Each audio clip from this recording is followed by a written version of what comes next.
My name's Chris Stevens, I'm curator of the Vorticists exhibition, and I'm standing in the paper conservation studio at Tate Britain. The Vorticists was a movement that was announced to the world in 1914. It was led by the painter and author Wyndham Lewis. It had actually been named by the poet Ezra Pound. Lewis established a place called the Rebel Art Centre with a group of like-minded colleagues, and they developed an art that engaged with the modern world. The paintings and drawings they made are characterized by very dynamic, diagonal, angular forms, often in very bright colors. They have a sort of explosive energy. What we have here is one of 4 sketchbooks that belong to the artist Henri Gaudier-Brzeska, a Belgian artist who'd moved to France and then came to Britain in the early 1910s. Gaudier is the one sculptor who's a signed-up member of the Vorticist group. His career is so short.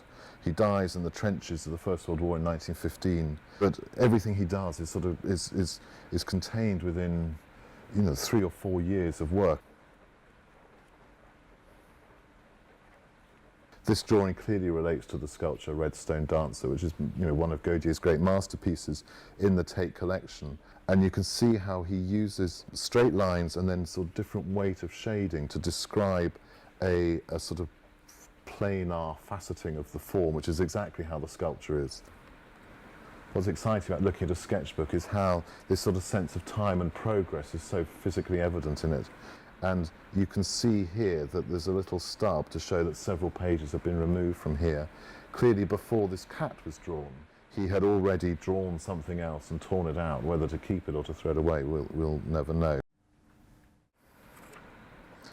And then there's a sequence of drawings of fish, which are clearly based on real observation of fish.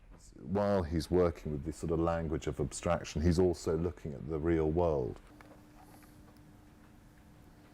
One of the intriguing things about Gaudier is that he makes sort of totemic heads, but also makes these little sculptures to sort of slip into your pocket like little talisman or amulets. And this is a lovely group of drawings. It relates to a tiny sculpture which Gaudier made called Fish. This was carved from bronze or brass. You can see when you look at the sculpture that it has been cut. There are saw marks on it, and you can see again how these forms are being abstracted through the process of drawing. I think it's probably through drawing that he exercises that sort of process of simplification. One of the things this exhibition will reiterate is the importance of Gaudier, even though his career was so short, and of course reinforce that sense of tragedy that someone so creative with such an innate ability to extract powerful forms from inert matter should have had his life cut so short so early on.